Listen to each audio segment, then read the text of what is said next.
But to be fair to Trump, part of the reason the establishment hates him is because he's systemically and personally corrupt, whereas they're just largely systemically corrupt. Look, I'm accepting right? all this for the sake of argument without challenging, because I just want you to get to the real fascism that he's going to do. Right. That's actually a good point. What he's listing right now are not literal fascist policies. So the reason I'm saying that is because since most of the politicians are systemically corrupt anyway, that's not the fascism. That's my point. Yeah. If you're going to say most politicians are politically corrupt, specifically targeting Donald Trump, and you don't call the Republicans Nazis, but when you say the word fascist, as you say, the meaning of that word has been eroded. That's where most people's minds is going to go, right? So what do you guys tell me, what should I call his obvious dictatorial tendencies?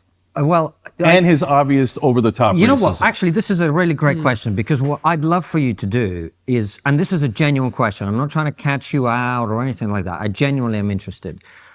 I have heard a lot of rhetoric from people about Donald Trump and the concerns that they have about the next 4 years.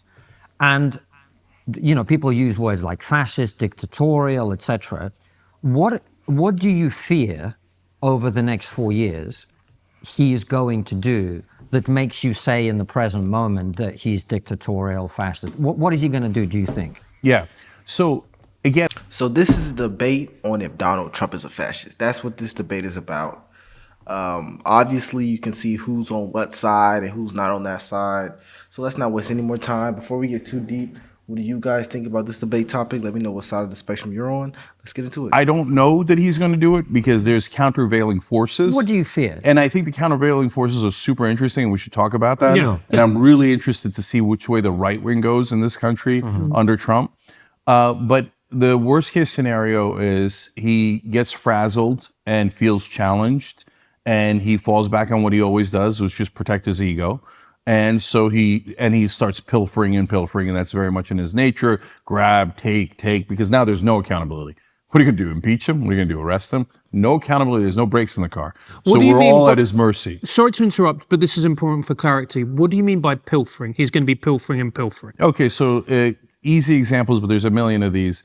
He puts Jared Kushner in charge of the Middle East last time around, and Saudi Arabia. Jared Kushner at some point goes to Saudi Arabia, talks to Mohammed bin Salman, and right afterwards, Mohammed bin Salman arrests a whole bunch of people. Okay, I don't want to get too much into what happened in that meeting and what the results were, but whatever it was, Mohammed bin Salman was super pleased because right after the election, he gives Jared Kushner $2 billion to manage, but he gets 2 and 20 on that. So if you know private equity and how that works, what that means is he's going to make hundreds of millions of dollars.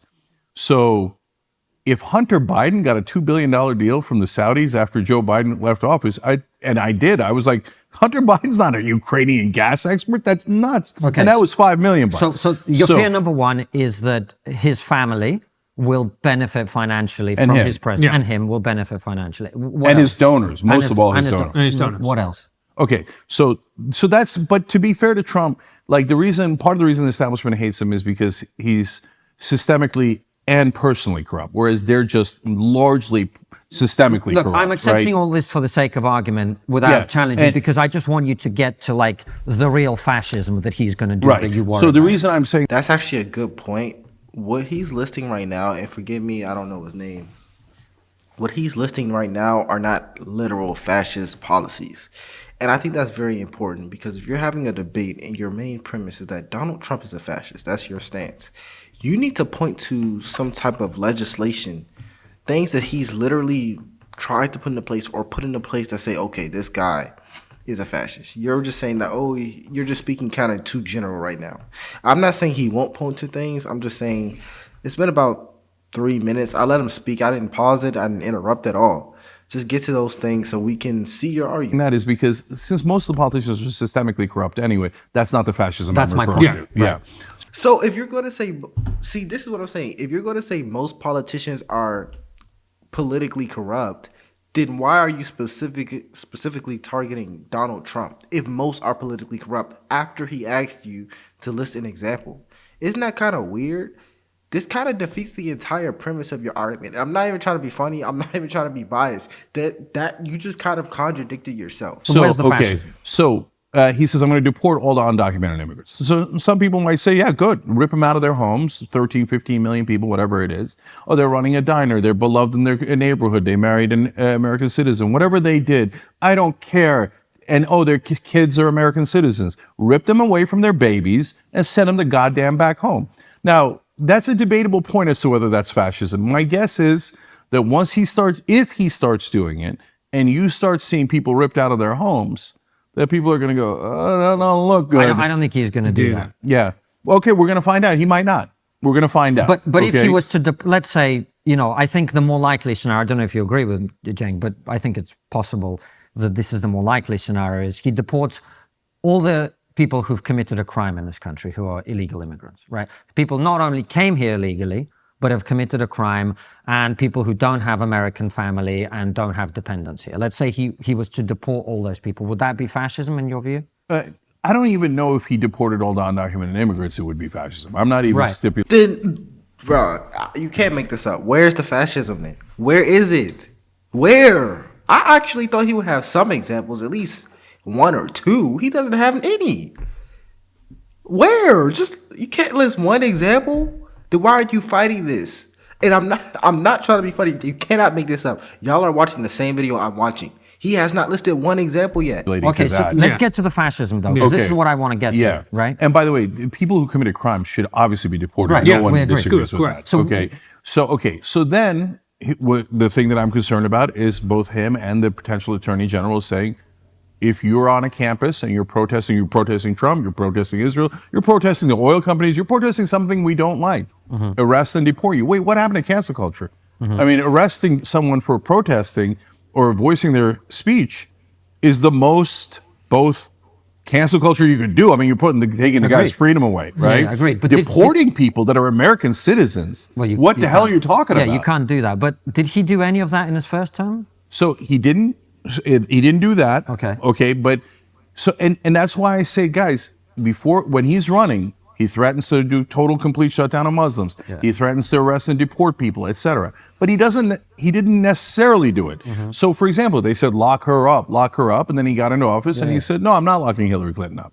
So I have an open mind. But when he threatens those type of things, I go, I am deeply, deeply concerned. Now here's other things. Okay. So they had a 3-hour meeting after he lost the election, where Michael Flynn and I believe Sidney Powell, don't quote me on that, I don't want to get sued, okay, but definitely Michael Flynn said, let's use martial law. Let's roll out the tanks, okay? And we won this election, and we're going to correct the fraud, and let's go grab the actual ballot machines, okay? And Trump was like, okay, now I'm listening. Now we're having a conversation. And that's why it lasted 3 hours. So at the end, hold on. No, hold on. You're talking about something that already happened. I'm asking you about the future. Let's just stick with that. No, but that's totally relevant. No, well, I'm sure, which is why I'm asking you the question to follow up. So do you fear that at the end of this 4-year period, he's not going to relinquish power? Is that what you're saying? So since he didn't relinquish power last time, yes. Well, ultimately he did, but you fear... Oh, come on, guys. Fine, let's accept that for the sake of argument again. So you fear that at the end of this 4-year period, when he can no longer run for election again, you fear that he will not hand over the presidency. A guy who said, let's terminate the Constitution, considered martial law, and had a fake elector plot to steal an election, might he try to stay in power? Of course, he tried to do it once. Well, that's good. So so you fear that at the end of this 4-year period, he will not vacate the White House. That is one of my concerns, absolutely, and that alone is a deal breaker. Well, it'd be a deal breaker for anyone, left and right, no question. Except it wasn't, because he already tried to do it, and the right was like, no big deal, no big deal. I don't think that's It was a giant deal. Yeah, I don't think that's quite true. But anyway, that's your big concern. So that's number one. Number two is, the reason I was telling you about martial law is because he's also said, let's use the military to shoot the protesters in the legs, let's use the National Guard to arrest citizens, etc. When you're talking about arresting or shooting U.S. citizens and you using the military to do that, because you don't like their protests. And you could... Okay, Donald Trump has not used the U.S. military to shoot citizens in the legs.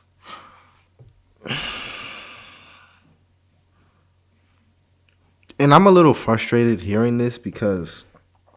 And I honestly thought he would list, like, real things he's done for fascism. And to me, he just hasn't listed any things.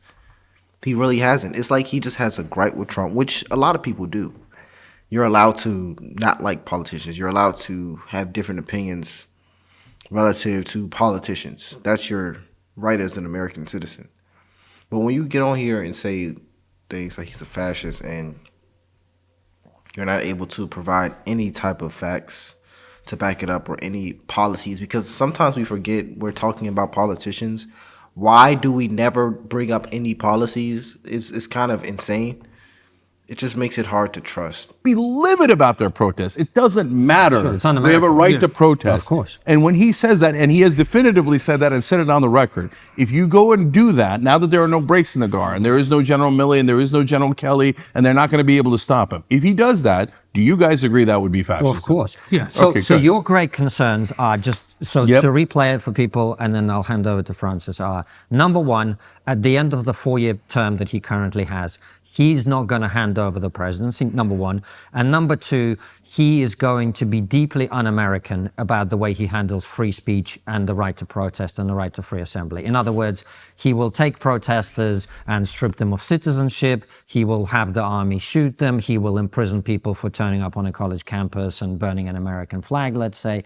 Those are your two main kind of like, this is the fascism that might happen. Have I got you right? That's right. And I'm not saying it's definitely going to happen. But that's I'm your saying concern. he has said those things. That's your concern. And it makes me concerned that he will do those things. Okay. Okay, so he's basically has a fear. So here's what he says.